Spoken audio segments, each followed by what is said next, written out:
이 건강보험료 부가책에 대해서는 사실 그동안 굉장히 많은 국민들의 원성을 샀었던 부분들이고, 또 많은 사람들이 소득을, 특히 고소득층 중심으로 소득이 있음에도 불구하고 거기에 건강보험료가 부과되지 않고 무임승차하는 사례들이 굉장히 많았었던 것으로, 그래서 이제 이 건강보험료 부과책에는 그동안 논의됐던 방향은 소득을 기준으로, 단일한 소득 기준으로 건강보험료를 부과하자라는 논의들이 사실 있어 왔습니다. 그래서 그동안 논의 경과를 좀 말씀을 드리면, 사실 이제 박근혜 정부 들어와서 이 건강보험료 부과체계를 개혁하기 위해서 기획단을 구성해서 그동안 1년이 넘게 논의를 했었던 거죠. 그리고 복지부에서도 이 가한 형태로 대략적인 방향을 발표하기도 했었는데, 지난 1월에 문영표 보건복지부 장관이 갑자기 이제 부가체계 개편을 백지화시킨 바가 있죠. 그러면서 이제 이게 더더욱 사회적인 논란과 비판에 직면되었었던 거고, 그래서 다시 이제 당정협의를 통해서 안을 추진하겠다라고 했는데, 그 다음에도 또 깜깜무소식이 돼버렸던 거였고요. 그러다가 이제 다시 올해 총선이 지나면서 이제 각 당들이 관련된 공약들을 좀 제시하면서 좀 더 구체화되고 있고, 저희 당을 포함해서 이게 뭐 민주당이라든지 부가체계 개편의 방안을, 국민건강보험법 개정안을 이제 제시를 하면서 조금 더 현실화될 수 있는 이제 계기가 된 것 같습니다. 뭐 간략히 말씀드리면, 현재 건강보험료 부가체는 매우 심각한 문제를 갖고 있습니다.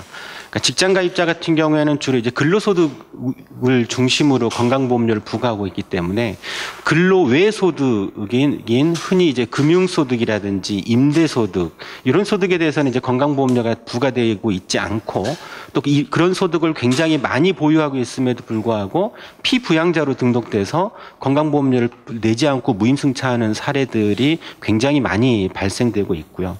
반면에 지역가입자 같은 경우에는 소득 요인 외에도 재산과 자동차 기준에도 건강보험료가 부과되고 있습니다. 그러다 보니까 소득이 전혀 없는데도 불구하고 재산이나 자동차 때문에 건강보험료를 10만 원, 20만 원씩 부담을 해야 되는 지역가입자들이 발생하기 시작을 했던 거고, 그 결과 이제 건강보험공단 민원의 거의 대다수가 이 건강보험료 부가책에 관련된 것으로 알려지고 있습니다.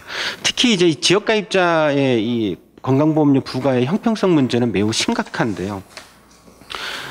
송파 세모녀에서도 이렇게 이제 소득이 전혀 없는데도 불구하고 한 달에 건강보험료가 5만 원이 부과된 거에서도 드러나듯이, 사실 대부분의 지역가입자가 건강보험료를 부담하고 있는 방식은 건강보험료 절반가량이 재산 때문에 부과됩니다.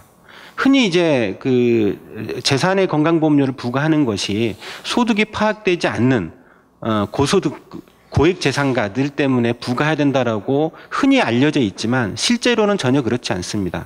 오히려 몇 천만 원, 1, 2억 정도 가지고 있는 재산에도 굉장히 건강보험료가 세게 부과되고 있는 것을 알 수가 있는데요.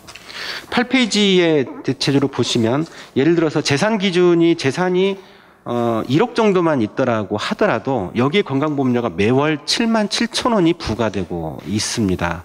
대략 한 달 월 수입이 이 정도면 200만 원을 훨씬 상회하는 정도의 건강보험료가 실제 부과가 되고 있는 거고요. 재산이 3억 정도가 있다라고 하면 건강보험료는 12만 원이 부과되고 있습니다. 되게 황당합니다. 이 정도면 월소득이 무려 400만 원, 연소득으로 하면 5천만 원에 가까운 소득자에게 부과되는 건강보험료가 지금 재산에 부과되고 있는 이런 실정인 거고요.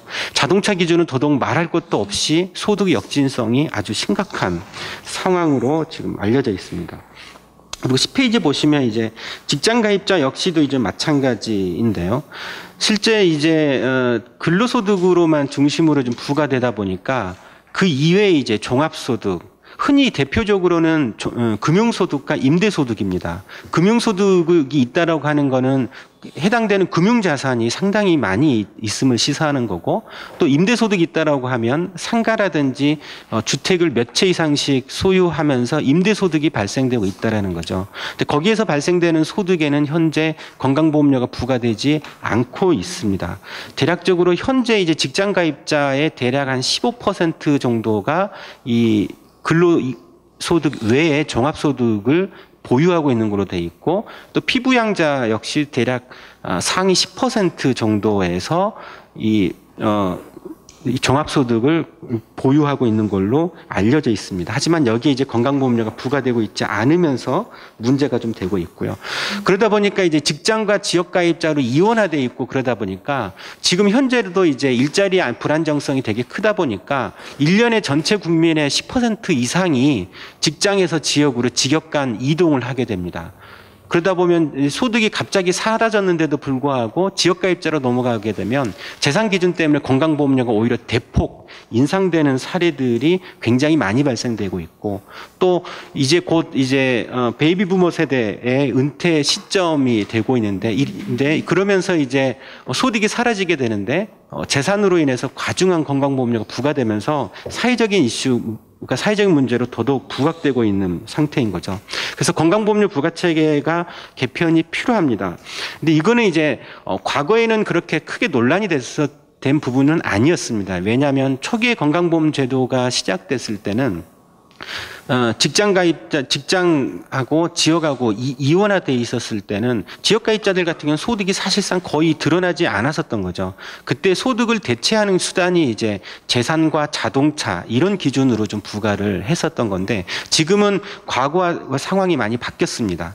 예로 2000년 경우만 하더라도 직장과 지역가입자 비중이 반반 정도 됐습니다. 전체 국민의 절반이 지역가입자였다는 거죠. 근데 하지만 현재로는 지역가입자 비중이 30% 밑으로 줄어들었습니다. 그 핵심적인 이유는 그동안에 이제 자영업자로 분류됐던, 특히 이제 자영업자라고 하더라도 1인 이상 고용하고 있는 자영업자라고 하면 전부 직장으로 전환되게 됐습니다. 그래서 이제 지역가입자들의 소득이 있는 지역가입자들의 상당히 지금은 직장가입자로 넘어가게 됐다라는 거죠. 그래서 우리는 흔히 지금까지 이제 자영업자들의 소득 파악이 부족하다는 이유만으로 재산이나 자동차에 건강보험료 부과하는 것을 당연시했지만, 실제 고소득 자영업자라고 할 수 있는 자영업자들은 지금 현재 더 이상 지역가입자가 아닙니다. 전부 직장가입자로 돼 있는 거죠. 흔히 뭐 고소득 자영업자라고 하는 뭐 의사, 변호사뿐만 아니라 예를 들면 음식점을 하시는 분들도 1인 이상은 웬만큼 다 고용하고 있습니다. 이런 경우에는 전부 직장가입자로 좀 편입되어 있다라는 것을 알 필요가 좀 있을 것 같고요. 그리고 장기적으로 지금 보면 이제 우리나라의 소득 구조 자체가 전체 이제 국민 소득에서 근로소득이 차지하는 비중이 좀 줄어들고 있고, 재산으로부터 발생되는 소득, 금융소득이라든지 임대소득 이런 게 소득에서 차지하는 비중이 굉장히 늘어나고 있습니다. 이런 소득은 대체적으로 불로소득으로 흔히 이제 분류되고 있는 거죠. 이런 소득이 이게 계속 늘어나고 있음에도 불구하고 여기에는 건강보험료가 부과되고 있지 않다라고 하는 것은 상당히 심각한 문제라고 볼 수 있고요. 또한 이제 장기적으로 이제 연금제도가 좀 안착되면서 연금소득 또 전체 국민소득에서 차지하는 비중이 늘어나고 있습니다. 그러니까 현행의 건강보험료 재원 구조를 지금 현재 방식으로 유지한다라고 하면 장기적으로 보면 건강보험의 재정의 안정성에 상당히 문제가 발생이 될 수밖에 없는 구조입니다. 그래서 이 문제를 해결하기 위해서라도 건강보험료 부과체계를 개편하는 것이, 소득 중심으로 개편하는 것이 필요하다라고 볼 수 있습니다. 18페이지. 그래서 본격적으로 이제 지금까지 드러난 이 각 정당의 이제 건강보험료 부과체계 개편안을 간략하게 말씀드리겠습니다. 먼저 저희 당이 제시하는 건강보험료 부과체계 안에 대해서 설명을 드리겠습니다. 정의당은 건강보험료 부과체계는 단일한 소득 기준으로 건강보험료를 부과할 필요가 있다라고 지금까지 줄곧 일관되게 주장한 바 있습니다. 그래서 더 이상 지역가입자, 직장가입자, 피부양자라고 하는 기준을 없애고 소득이 있으면 그 소득이 합당한 건강보험료를 부담을 하고 소득이 없으면 건강보험료를 부담하지 않는다라고 하는 원칙을 제시하였고 또 이 소득 기준에는 종합소득뿐만 아니라 양도퇴직소득 그리고 상속 증여소득까지 거의 모든 소득에 건강보험료를 부과할 필요가 해야 된다라고 주장한 바 있습니다.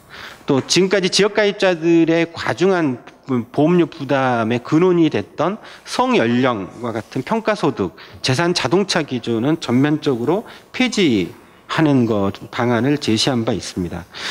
그 방안으로 저희가 이제 건강보험공단에 의뢰해서 모의 재정 변동이 어떻게 되는지를 의뢰한 바가 있습니다. 19페이지 보시면 그래서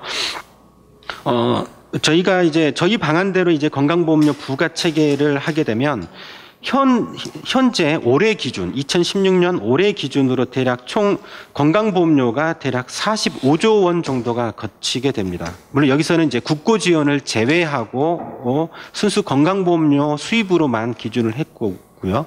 저희 방안대로 건강보험료 부과 체계를 개편하게 되면 총 현재 45조 원 정도의 건강보험료 수입이 54조 원으로 늘어나게 됩니다. 대략 9조가 넘게 건강보험료가 초과적으로 재정 수입이 발생이 되는 거죠. 지역가입자 같은 경우에는 상당 부분 이 건강보험료 부담은 줄어들게 될 거고요. 반면에 이제 종합소득이라든지 다른 분류과세소득이나 분류과세소득을 가지고 있는 경우에는 추가적인 건강보험료가 부과되게 됨으로써 대략 9조 원 정도가 늘어나는 걸로 저희가 확인을 할 수 있었습니다. 현재 건강보험료가 추가적으로 건강보험료 부과체계 개편을 통해서 9조 원 정도가 늘어난다고 하면 물론 여기에 국고지원까지 포함을 하게 되면 2조 원 정도가 추가적으로 늘어나게 되고 대략 11조 원 정도라고 하면 사실 국민들의 건강보험료 부담을 최소화하는 조건에서 건강보험의 보장률을 현행 60% 정도를 거의 80% 가까이 인상할 수 있는 보장률을 높일 수 있는 재원이다라고 말씀을 드릴 수 있겠습니다. 그래서 저희 방안대로 이제 하게 되면 국민들은 어떻게 이제 건강보험료 부담이 변동이 되느냐면 직장가입자 같은 경우에는 대부분의 80% 이상의 직장가입자들은 즉 근로소득만을 유일한 소득의 원천으로 갖고 있는 대다수 평범한 직장가입자분들의 건강보험료 부담은 전혀 변동이 되지 않습니다. 단 근로 이외 소득의 다른 종합소득이라든지 소득을 갖고 있는 경우 대략 한 18% 정도에서는 건강보험료가 인상이 되게 됩니다. 지역가입자 같은 경우에는 지역가입자의 90% 이상은 건강보험료 부담이 줄어들게 되고 지역가입자 중에서 소득이 많은 일부 대략 한 7% 정도의 지역가입자는 건강보험료는 부담이 늘어나게 됩니다. 그래서 이거는 이제 그동안의 건강보험료 부과가 제한적으로만 근로소득에만 부과됨으로써 사실 이건 일부 건강보험료 부담이 인상되는 거는 부담이 늘어난다라고 하는 것보다는 더 정확하게는 그동안에 이제 건강보험료가 부과되지 않음으로써 발생되는 무임승차 효과 그리고 그 혜택을 없애는 거죠. 그래서 원래대로 회복한 정당하게 자기 부담 능력에 맞게 건강보험료를 부과하는 거라고 해석을 하는 것이 타당하다고 보여집니다. 그리고 이제 민주당 안을 보시겠습니다. 민주당은 저희 방안보다 좀 뒤늦게 법안도 발의를 한 걸로 알고 있습니다. 하지만 이제 민주당 방안은 정의당하고 이당 안과 대체적으로 비슷한 측면들이 굉장히 많습니다. 소득 부과 원칙에 대해서도 정의당과 거의 비슷하다라고 보여지고요. 단지 이제 민주당 안이 제시한 방안은 가장 큰 특징은 정의당과의 비교해서 가장 큰 특징은 건강보험료 재정 추계를 보험재정 중립 원칙을 제시했다라는 것이 특징적이다라고 볼 수 있습니다. 그래서 22페이지 보시면 민주당은 이제 건강보험료 부과 체계가 제대로 소득 중심으로 된다라고 하면 저희 정의당 안에서는 대략 국고보조까지 포함하게 되면 11조 정도가 늘어나게 되는데 저희 당은 이거를 이제 건강보험 확대에 쓰다라고 하는 입장인 반면에 민주당에서는 현재 재정 중립 상에서 하다 보니까 건강보험료 추가 수입이 늘어나는 반면에 그거를 반대로 이제 건강보험료율은 대폭 인하시킨다라고 하는 방식인 거죠. 그래서 민주당은 현재 건강보험료율이 6.07%, 그러니까 작년 2015년 기준에 6% 정도에서 건강보험료 부가세를 개편하게 되면 약 4.8% 정도까지 건강보험료율을 인하할 수 있다라고 하는 근거를 제시를 하고 있습니다. 구체적으로 나와 있는 시뮬레이션은 정의당 방안과 대동소이하기 때문에 여기에 대해서는 자세한 언급은 좀 넘어가겠습니다. 24페이지. 그다음 국민의당 안을 보시겠습니다. 국민의당도 지난 총선에서 소득 중심의 부가체계 방안이라고 하는 큰 틀에서 공약을 제시한 바 있었고 그게 좀 더 구체적으로 지난주에 좀 발표가 됐었는데요. 국민의당 안에서는 모든 소득 중심의 부가체계 원칙을 지키되 단 분류과세 소득인 양도소득과 퇴직소득, 그다음에 상속 증여소득은 제외한 특징들이 있습니다. 그리고 또 다른 특징으로는 소득 파악의 문제들이 계속 논란이 되고 있으니 전 국민 모든 세대에게 기본보험료 개념을 도입했다라고 하는 좀 특징이 있습니다. 이 부분은 상당히 나중에 논란이 될 여지가 있을 걸로 보입니다. 그래서 국민의당 역시도 이제 재정 중립의 원칙으로 제시를 하였기 때문에 국민의당 역시 건강보험료 부가체계 개편안이 국민의당 안대로 된다라고 하면 현행 건강보험료율 대략 6% 수준에서 한 5.2% 정도로 건강보험료율을 낮출 수 있다는 안을 좀 제시를 좀 하고 있고 또 소득 파악이 부족하다는 걸 대신으로 재산에 이제 기본보험료를 부과를 해서 만일에 소득보험료가 이 재산보험료보다 적다라고 하면 그 차액을 추가적으로 이제 보험료를 좀 부과하는 방식으로 제시한 특징이 있습니다. 그리고 25페이지 마지막 새누리당은 현재 건강보험료 부가세 개편에 대해서 가장 미온적이고 소극적입니다. 지난 총선에서 대략적인 안을 발표는 하였지만 대략 이제 지역가입자의 건강보험료를 일부 경감 해주는 정도의 수준으로만 제시를 하고 있습니다. 그래서 지역가입자의 평가소득은 폐지하고 또 재산 기준은 그대로 유지하되 자동차는 이제 생계형 자동차에는 보험료를 좀 면제해 준다라고 하는 안 정도 제시를 하고 있고 반면에 이제 중요한 이제 그동안 일부 고소득층이 무임승차하고 있는 소득에 대해서는 추가적으로 이제 방지하는 것이 좀 필요하다는 정도만 밝힌 거지 구체적인 안은 전혀 제시하고 있지 못하고 있고 현재로서도 지금 계속 국회에서 논의되는 걸 보면 소득 중심의 건강보험료 부가책에 대해서는 굉장히 비판적인 입장을 취하고 있는 특징이 있습니다. 어쨌든 이제 그다음 26페이지 보면 현재 이제 야3당은 대략적으로 이제 소득 중심의 개편 원칙을 밝혔기 때문에 여기에 공통점과 차이점에 대해서 좀 더 자세히 그리고 현재 좀 몇 가지 쟁점이 되고 있는 부분에 대해서 좀 더 설명을 드리면서 마무리 드리겠습니다. 야3당이 제시한 원칙은 공통적으로는 단일한 소득 기준으로 건강보험료를 부과한다는 원칙은 다 인정을 한 거고 직장 지역 피부양자 기준 자체는 폐지하고 또 지역가입자의 성연령 재산 자동차 기준도 폐지한다라는 겁니다. 그리고 또한 현재 국고 지원이 제대로 법적으로 이루어지지 못하고 있기 때문에 국고에 대한 국가의 책임성을 강화하는 측면에서 국고 지원에 대한 사후정산제 도입을 공통적으로 제시하고 있습니다. 하지만 다른 점은 정의당과 민주당은 상속 증여소득까지 포함한 모든 소득의 건강보험료를 부과하자는 반면에 국민의당은 이제 분류과세 소득과 상속 증여소득은 일회성 소득이기 때문에 제외한 특징이 있습니다. 또 정의당 민주당은 이제 소득 자료가 없는 세대에서는 최저보험료를 설정 정도를 하고 물론 이제 소득 파악이 부족한 부분에 대해서는 별도의 근거에 의해서 이게 추가적인 건강보험료를 좀 부과할 수 있는 방안을 제시한 반면에 국민의당은 전 국민 세대 이제 기본보험료를 설정을 한 특징들이 있습니다.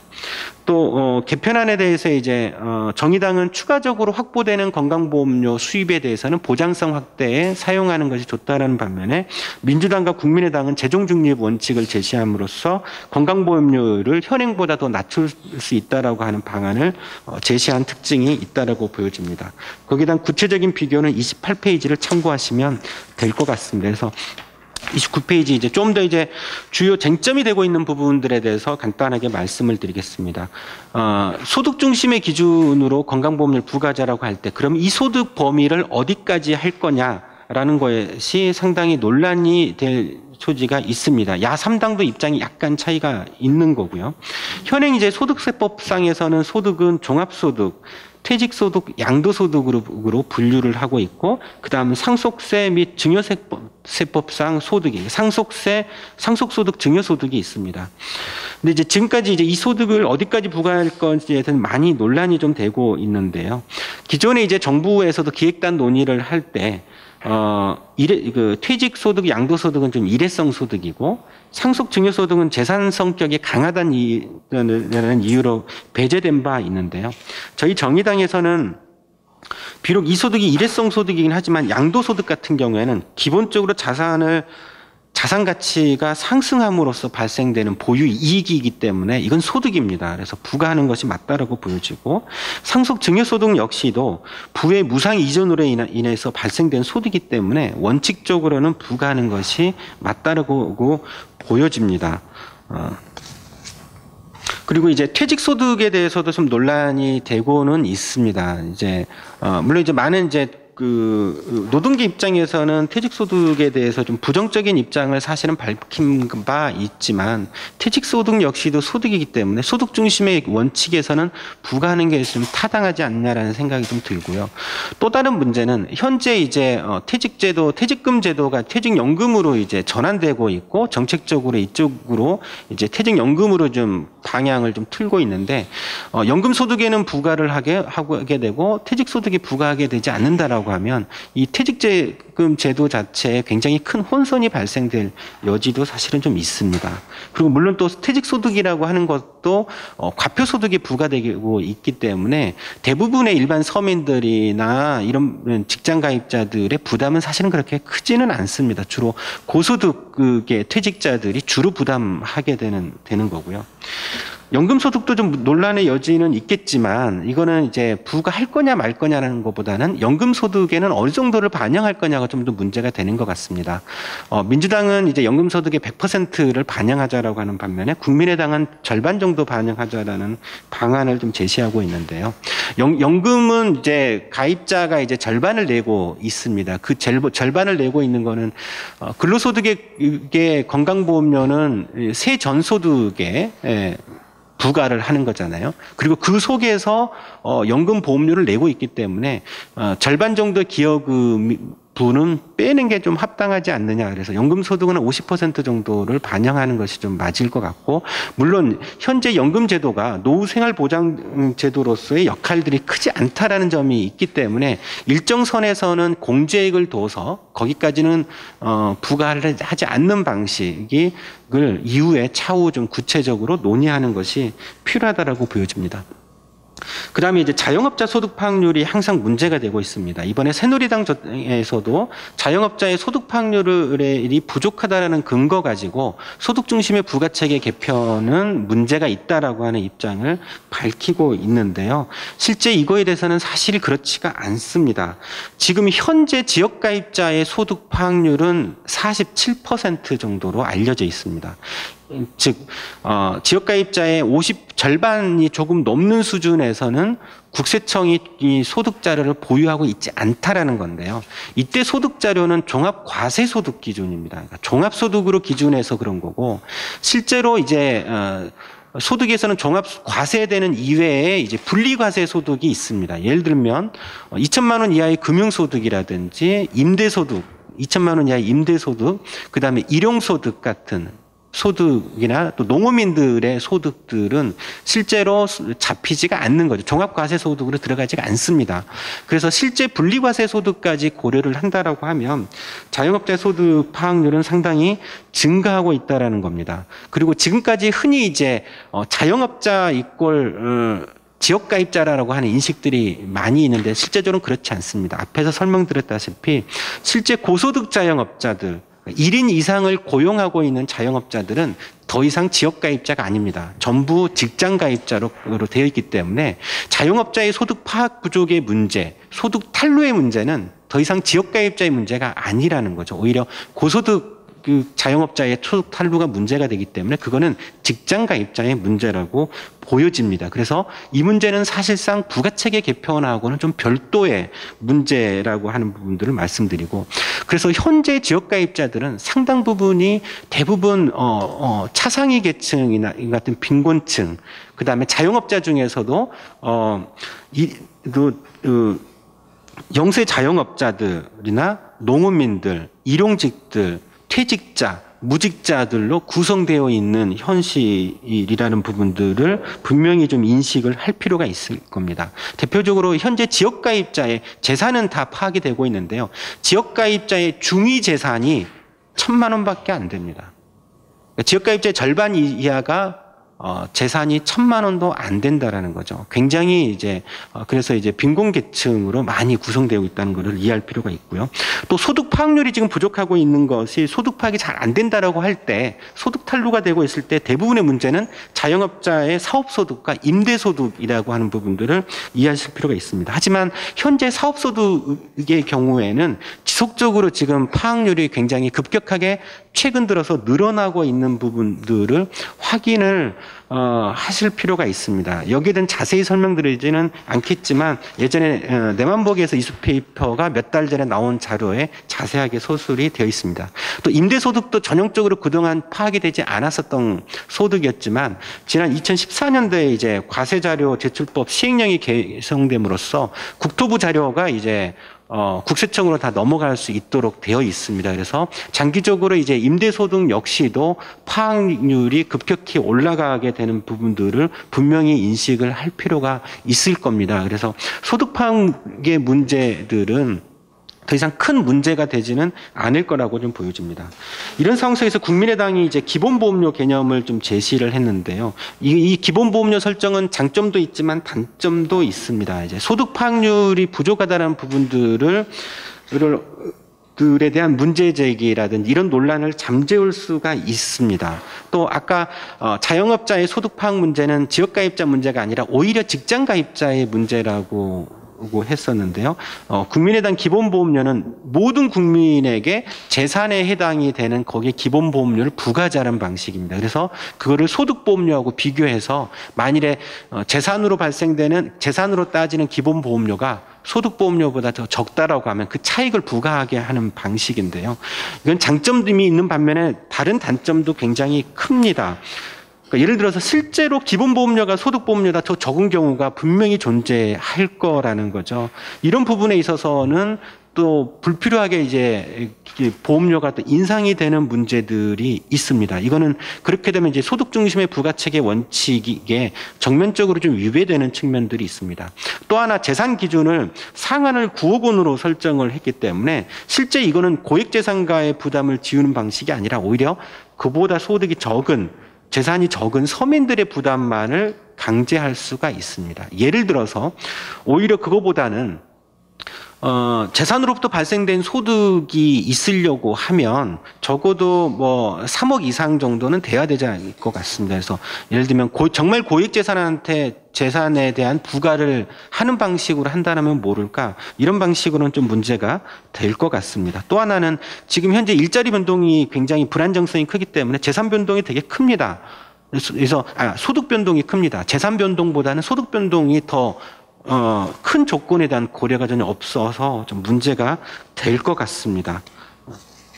그리고 마지막으로 재정 중립, 그리고 34페이지 네 번째로 재정 중립 원칙에 대해서는 아까 언급을 하였기 때문에 저희 정의당은 이걸 재정 중립을 하게 되면 물론 국민들의 수용성이 늘어나는 효과는 있지만 지금 건강보험이 제 역할을 못하고 있다라고 하는 상황에서 추가되는 건강보험료 수입에 대해서는 보장성 확대에 사용하는 것이 좀 더 원칙적으로 타당하지 않나 싶습니다. 그리고 마지막으로 이제 일용소득에 대해서 건강보험료 부과되는 거에 대해서 문제 제기를 새누리당이 한 적이 있습니다. 이건 마치 일용소득에 건강보험료를 부과하게 되면 일용직 노동자들의 부담이 늘어나는 거 아니냐라고 한 바 있는데 사실은 전혀 그렇지 않습니다. 일용직 노동자들은 지금 전부 지역가입자입니다. 이 지역가입자들은 오히려 재산과 자동차 그다음에 성연령과 같은 평가소득으로 인한 건강보험료 부담이 훨씬 큰 상황입니다. 그래서 이거를 폐지하고 오히려 이제 분리과세소득인 일용소득에 건강보험료를 부과하는 것이 훨씬 타당합니다. 35페이지에 그거를 제가 해놨습니다. 현재 지역가입자들은 현재 건강보험료로 한 8조 7천억 정도를 올해 기준 부담을 하고 있는데요. 건강보험료 부과체계가 개편이 되게 되면 지역가입자 소득은 좀 약간 좀 오해의 여지가 좀 있는데요. 밑에 좀 보지 마시고 최종적으로 지역가입자들은 4조 원 정도, 3조 9천억 정도의 건강보험료 부담이 줄어들게 됩니다. 이거는 일용소득에 대한 건강보험료를 부과한 거를 합산한 겁니다.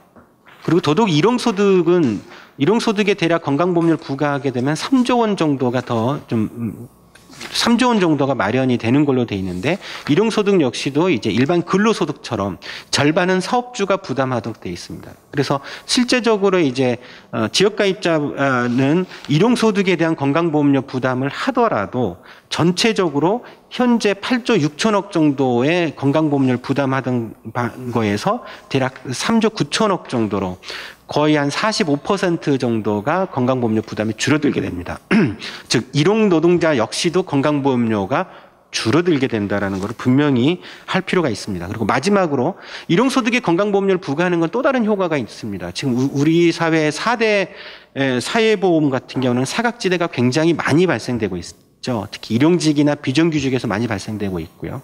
일용소득에 건강보험료를 부과하게 되면 현재로는 이제 4대 사회보험에 대해서는 통합징수를 원칙으로 하고 있습니다. 이렇게 됨으로써 이제 드디어 건강보험뿐만 아니라 국민연금, 고용보험 같은 데도 이제 부과가 될 거기 때문에 4대 보험의 사각지대를 줄일 수 있는 계기가 형성이 될 수 있다라는 장점이 있다라는 부분들을 좀 분명히 말씀드리도록 하겠습니다. 네, 이상입니다.